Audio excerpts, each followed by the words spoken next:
नमस्कार दोस्तों, भाषा अध्ययन यूट्यूब चैनल पर आपका स्वागत है। आज हम करने वाले हैं टॉप 25 क्वेश्चन उपन्यास से। तो जैसा कि आपको पता है कि अभी होली गई है, तो आपको होली की ढेर सारी शुभकामनाएं। आई होप सभी ने होली बहुत अच्छे से एंजॉय की होगी। तो चलिए शुरू करते हैं आज के प्रश्नों की श्रृंखला। पहला प्रश्न देखते हैं। पहला प्रश्न देखिए, वैशाली की नगरवधू उपन्यास के रचयिता का नाम बताइए। और हमारे विकल्प हैं: ए गुरुदत्त, बी विशंबरनाथ शर्मा कौशिक, सी प्रेमचंद, डी आचार्य चतुर्सेन। तो देखिए, वैशाली की जो नगरवधू उपन्यास है उसके उपन्यासकार हैं आचार्य चतुर्सेन।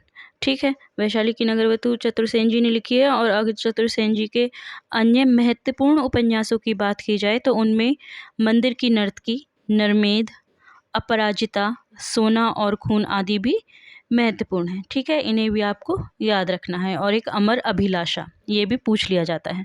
दूसरा क्वेश्चन देखिए, चंद हसीनों के खतूत नामक उपन्यास की रचना किसने की है? और हमारे विकल्प हैं: ए प्रताप नारायण श्रीवास्तव, बी ईला चंद्र जोशी, सी चतुर्सेन शास्त्री, या फिर डी पांडे बेचैन शर्मा उग्र। तो इसका सही विकल्प होगा डी पांडे बेचैन शर्मा उग्र। और अगर चंद हसीनों के खतूत उपन्यास की जो है प्रकाशन वर्ष की बात की जाए तो इसका प्रकाशन वर्ष है 1927। ठीक है, आपको ये भी याद रखना है, 1927 में प्रकाशित हुआ था।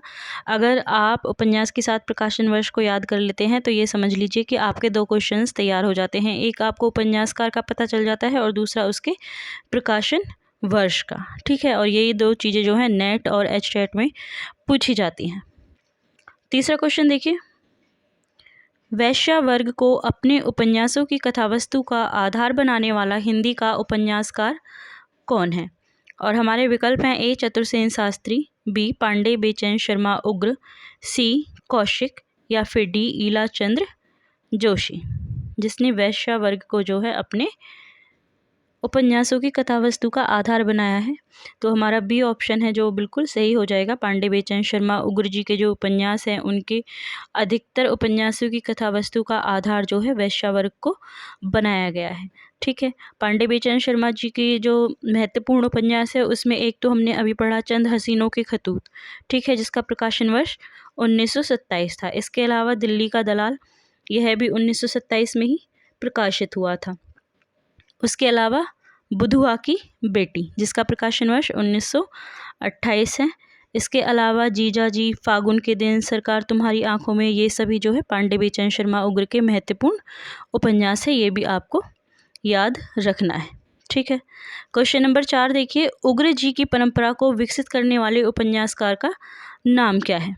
और हमारे विकल्प हैं: ए प्रताप नारायण श्रीवास्तव, बी ऋषभ चरण जैन, सी वृंदावन वर्मा, या फिर डी जैनेन्द्र कुमार। तो उग्र जी की परंपरा को जिन्होंने आगे विकास किया है या आगे विकसित किया है वो है ऋषभ चरण जैन। ऑप्शन बी जो है वो हमारा बिल्कुल सही हो जाएगा। ठीक है, अगर हम बात करें इनके अन्य उपन्यासों की तो इसमें मैखाना, चंपाकली, वैश्यापुत्र, ये जो है इनके महत्वपूर्ण उपन्यास है। आगे चलते हैं, क्वेश्चन नंबर 5, इनमें से कौन सा उपन्यास पांडे बेचैन शर्मा उग्र का नहीं है? और हमारे विकल्प हैं: ए सरकार तुम्हारी आंखों में, बी जीजाजी, या फिर सी दिल्ली का दलाल, और डी वैश्यापुत्र। तो देखिए, सरकार तुम्हारी आंखों में, जीजाजी, दिल्ली का दलाल, ये तीनों जो है पांडे बेचैन शर्मा उग्र जी के ही उपन्यास है, लेकिन वैश्यापुत्र उनका उपन्यास नहीं है। तो डी ऑप्शन जो है हमारा वो बिल्कुल सही हो जाएगा। वैश्यापुत्र की अगर बात करें तो वो ऋषभ चरण जैन का उपन्यास है। ठीक है, ऋषभ चरण जैन, इनका ये उपन्यास है वैश्यापुत्र। ठीक है, चलिए आगे चलते हैं। क्वेश्चन नंबर 6 देखिए, इनमें से कौन सा उपन्यास ऋषभ चरण जैन का नहीं है?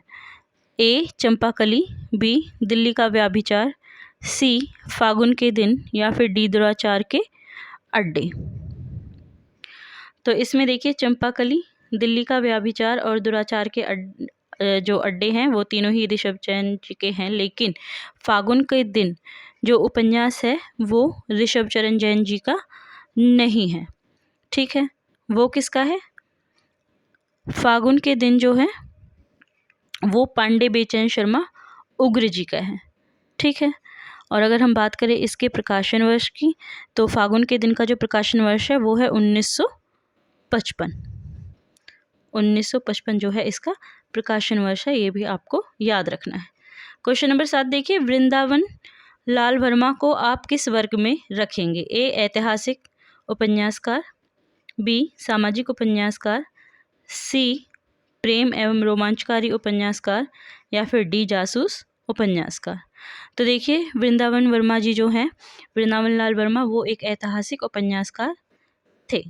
ठीक है, तो पहला ही ऑप्शन है जो हमारा वो बिल्कुल सही हो जाएगा। क्वेश्चन नंबर 8 देखिए, इनमें से कौन सा उपन्यास वृंदावन लाल वर्मा का नहीं है? ए मृगनयनी, बी माधवजी सिंधिया, सी विराटा की पद्मिनी, या फिर डी कंकाल।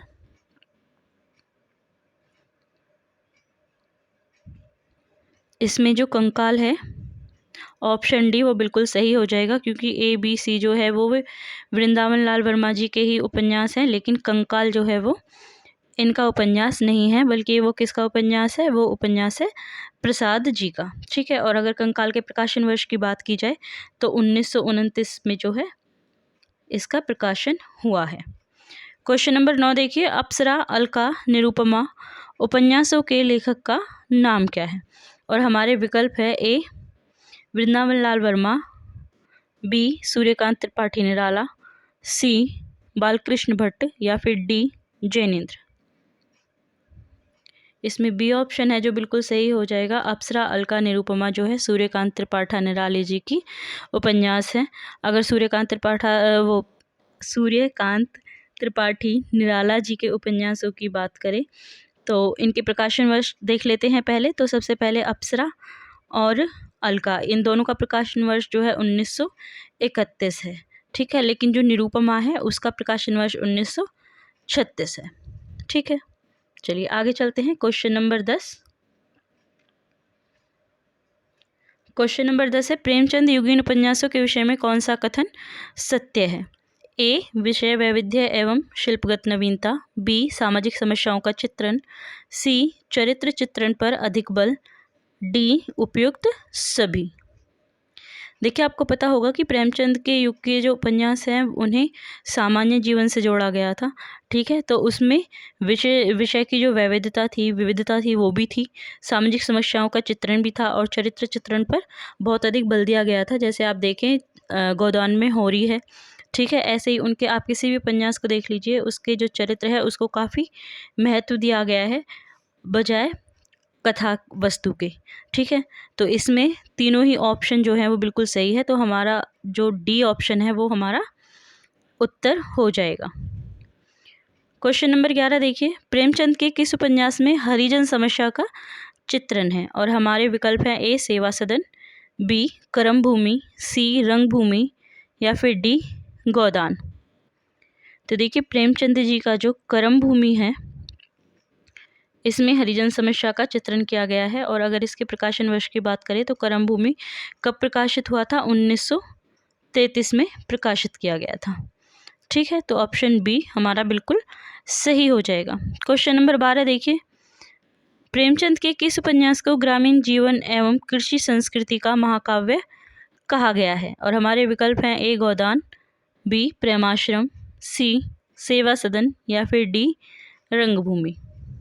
तो देखिए, इसका पहला ही ऑप्शन है जो हमारा सही हो जाएगा। गोदान को जो है ग्रामीण जीवन और कृषि संस्कृति का महाकाव्य कहा जाता है, इसको महाकाव्य की संज्ञा दी गई है। तो कौन सा पहला ही ऑप्शन जो है वो हमारा बिल्कुल सही हो जाएगा।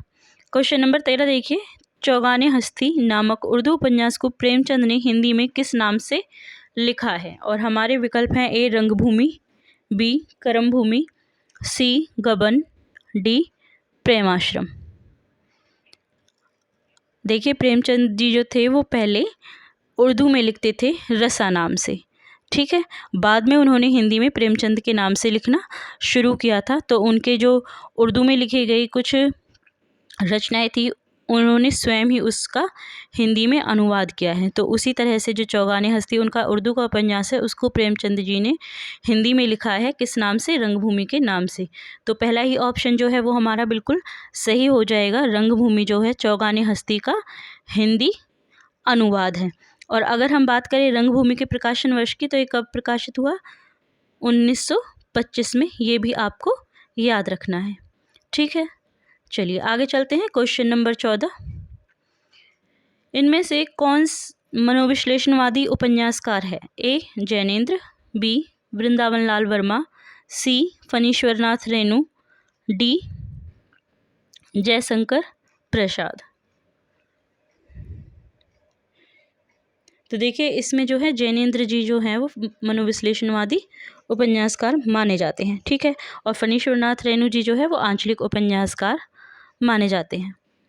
आगे चलते हैं। क्वेश्चन नंबर 15, इनमें से आंचलिक उपन्यासकार कौन है? ए ईलाचंद्र जोशी, बी हिमांशु जोशी, सी फणीश्वरनाथ रेणु, या फिर डी अमृत राय। तो जैसा कि अभी मैंने आपको ऊपर बताया था कि फणीश्वरनाथ रेणु जी जो हैं वो आंचलिक उपन्यासकार माने जाते हैं। और अगर इनके उपन्यास की बात करें आंचलिक उपन्यासों की, तो मैला आंचल, जिसका प्रकाशन वर्ष 1954 है, और ये नेट की जो है सिलेबस में भी लगा हुआ है। यह इनका काफ़ी प्रसिद्ध उपन्यास है, मैला आंचल। इसके अलावा प्रति परिकथा, कितने चौराहे, यह भी फणीश्वरनाथ रेणु जी के महत्वपूर्ण उपन्यास है। तो इनके नाम भी आपको याद रखने हैं। क्वेश्चन नंबर 16 देखिए, सुनीता और त्यागपत्र उपन्यासों के लेखक का नाम बताइए। विकल्प है हमारे ए ईलाचंद्र जोशी, बी जैनेन्द्र, सी अज्ञे, डी देवराज। तो सुनीता और त्यागपत्र जो उपन्यास है वो जैनेन्द्र जी ने लिखे हैं, जो कि एक मनोविश्लेषणवादी उपन्यासकार है। तो ऑप्शन बी जो है वो हमारा सही हो जाएगा। ठीक है, इसके अलावा अगर हम बात करें इनके प्रकाशन वर्ष की, तो जैनेन्द्र जी का जो सुनीता उपन्यास है वो 1935 में, ठीक है, 1935 में इसका प्रकाशन वर्ष है। और अगर बात करें हम त्यागपत्र की, तो वो 1937 है। ठीक है, तो 1935 और 1937 इनका प्रकाशन वर्ष है, और लिखा है इन्हें जैनेन्द्र जी ने। ऑप्शन बी जो है वो हमारा बिल्कुल सही हो जाएगा। ठीक, आगे चलते हैं। क्वेश्चन नंबर 17 देखिए, इनमें से कौन सा उपन्यास अज्ञे जी का नहीं है? और हमारे विकल्प हैं ए सुहाग के नुपुर, बी शेखर एक जीवनी, सी अपने अपने अजनबी, या फिर डी नदी के द्वीप। तो देखिए इसमें शेखर एक जीवनी, अपने अपने अजनबी और नदी के द्वीप, ये तीनों जो हैं अज्ञे जी की रचनाएं हैं, अज्ञे जी के उपन्यास है। लेकिन सुहाग के नुपुर जो हैं वो अज्ञे जी का नहीं है। तो पहला ही ऑप्शन है जो हमारा सही हो जाएगा। और सुहाग के नुपुर किसने लिखा है? तो ये अमृतलाल नागर जी का। ठीक है, अमृतलाल नागर जी का उपन्यास का है, ये भी आपको याद रखना है। सुहाग के नुपुर काफ़ी प्रसिद्ध उपन्यास है, अमृतलाल नागर जी ने इसको लिखा है। ठीक है, चलिए आगे चलते हैं क्वेश्चन नंबर 18 पे। क्वेश्चन नंबर 18 देखिए, इनमें से कौन सा उपन्यास जैनेन्द्र का नहीं है? ए सुखदा, बी सुनीता, सी त्यागपत्र, डी प्रेत और छाया। तो क्वेश्चन नंबर 18 का जवाब होगा प्रेत और छाया। ऑप्शन डी जो है हमारा सही हो जाएगा। प्रेत और छाया किसका है? ईलाचंद्र जोशी जी का उपन्यास है। ठीक है, जैनेन्द्र जी का नहीं है, और ये प्रकाशित हुआ था 1945 में। ये भी आपको याद रखना है।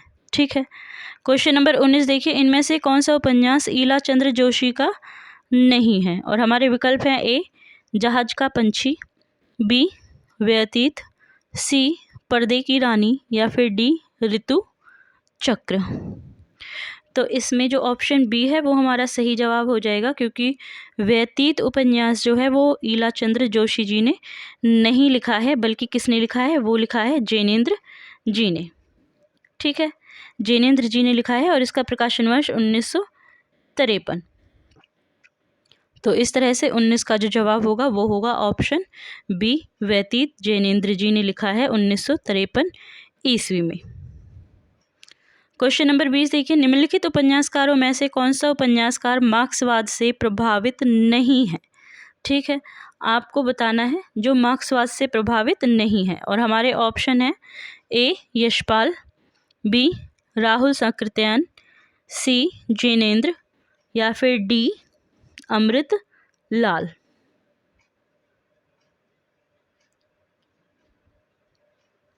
ए यशपाल, बी राहुल साकृत्यायन, सी जैनेन्द्र और डी अमृत लाल। तो देखिए इसमें जो जैनेन्द्र जी हैं वो एक मनोविश्लेषणवादी उपन्यासकार हैं। ठीक है, और यह जो है मार्क्सवाद से प्रभावित नहीं है, तो ऑप्शन सी जो है वो हमारा बिल्कुल सही हो जाएगा। क्वेश्चन नंबर 22 देखिए, झूठा सच उपन्यास के लेखक का नाम बताइए, और हमारे विकल्प हैं ए प्रेमचंद, बी यशपाल, सी भगवती चरण वर्मा, डी अमृतलाल नागर। तो झूठा सच जो उपन्यास है वो लिखा है यशपाल जी ने। ठीक है, तो ऑप्शन बी जो है वो हमारा बिल्कुल सही हो जाएगा। यशपाल जी के जो है कई उपन्यास हैं जो काफ़ी प्रसिद्ध हैं, जैसे कि पार्टी कामरेड, दादा कामरेड, देशद्रोह, इनके नाम भी आपको याद रखने हैं। ये यशपाल जी के काफ़ी प्रसिद्ध उपन्यास है जो कि परीक्षाओं में पूछे जाते हैं। दादा कामरेड, पार्टी कामरेड, देशद्रोही। ठीक है, और झूठा सच ये तो नेट के सिलेबस में भी लगा हुआ है, तो ये भी आपको याद रखना है। क्वेश्चन नंबर 22 देखिए, सूरदास जी की जीवनी पर आधारित उपन्यास किसने लिखा है, और हमारे विकल्प हैं ए भगवती चरण वर्मा, बी यशपाल, सी अमृतलाल, या फिर डी अमृतलाल नागर। तो इसका ऑप्शन डी जो है वो बिल्कुल सही हो जाएगा। अमृतलाल नागर जी ने सूरदास की जीवनी लिखी है। किस नाम से लिखी है ये भी पूछ लिया जाता है, तो किस नाम से लिखी है? खंजन नयन। ठीक है, खंजन नयन के नाम से जो है अमृतलाल नागर जी ने सूरदास जी की जीवनी लिखी है। ठीक, चलिए आगे चलते हैं। क्वेश्चन नंबर 23, तुलसीदास की जीवनी पर आधारित उपन्यास का नाम क्या है, और हमारे विकल्प हैं ए खंजन नयन, बी झूठा सच, सी मानस का हंस, या फिर डी पढ़ती परी कथा। तो देखिए इसमें जो मानस का हंस है यह तुलसीदास की जीवनी पर आधारित है। ठीक है, तुलसीदास जी की जीवनी पर आधारित जो उपन्यास है उसका नाम है मानस का हंस। यह भी नेट के सिलेबस में लगा हुआ है, और इसके जो उपन्यासकार है वो कौन है? अमृतलाल नागर जी ही हैं। ठीक है, इन्होंने ही सूरदास के ऊपर लिखी है खंजन नयन के नाम से, और तुलसीदास जी की जीवनी लिखी है इन्होंने मानस का हंस के नाम से। ये भी आपको याद रखना है।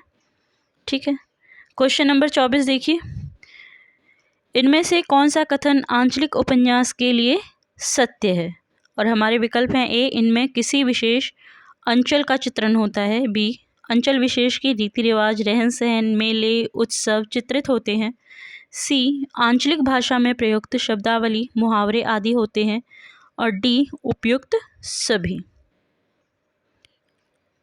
तो देखिए आंचलिक उपन्यास में क्या होता है कि किसी क्षेत्र विशेष के रीति रिवाज, रहन सहन, मेले, उत्सव आदि का चित्रण किया जाता है, और उसमें आंचलिक भाषा का प्रयोग किया जाता है, जिसमें कि शब्दावली, मुहावरे सभी जो हैं लिए जाते हैं। तो इसलिए उपयुक्त जो सारे ही ऑप्शन हैं वो इसमें आ जाएंगे, तो डी ऑप्शन हमारा सही हो जाएगा। ठीक है, अब देखिए क्वेश्चन नंबर 25, इनमें से आंचलिक उपन्यासकार कौन है, और हमारे विकल्प हैं ए फणीश्वरनाथ रेणु, बी महेंद्र भल्ला, सी अमृतलाल, डी यशपाल। तो इसमें फणीश्वरनाथ रेणु जी हैं जो कि एक आंचलिक उपन्यासकार है और काफ़ी जो है प्रसिद्ध उपन्यासकार है, और इनके मेला आंचल, पढ़ती परी कथा, जैसा कि मैंने आपको ऊपर बताया था, ये इनके महत्वपूर्ण उपन्यास है। कौन कौन से? मेला आंचल, पढ़ती परी कथा, कितने चौराहे। ठीक है, तो ऑप्शन ए जो है वो हमारा बिल्कुल सही हो जाएगा। आई होप आपको आज की वीडियो पसंद आई होगी, और अगर आपको आज की वीडियो पसंद आई है तो चैनल को लाइक सब्सक्राइब जरूर कर ले, वीडियो को लाइक कर दे, और अगर आपका कोई सुझाव है तो आप मुझे कमेंट बॉक्स में बोल सकते हैं। किसी टॉपिक पे अगर आपको वीडियो चाहिए, जैसे कि कहानी, निबंध या फिर अन्य गद्य विधाएँ, ग्रामर, तो भी आप मुझे बता सकते हैं। और चैनल को सब्सक्राइब करना ना भूलें, बेल बटन ऑन कर ले ताकि आपको आने वाली वीडियोस की नोटिफिकेशन मिलती रहे। इस चैनल पर नेट, HCET, DSSB की तैयारी कराई जाती है। ठीक है, बेस्ट ऑफ लक।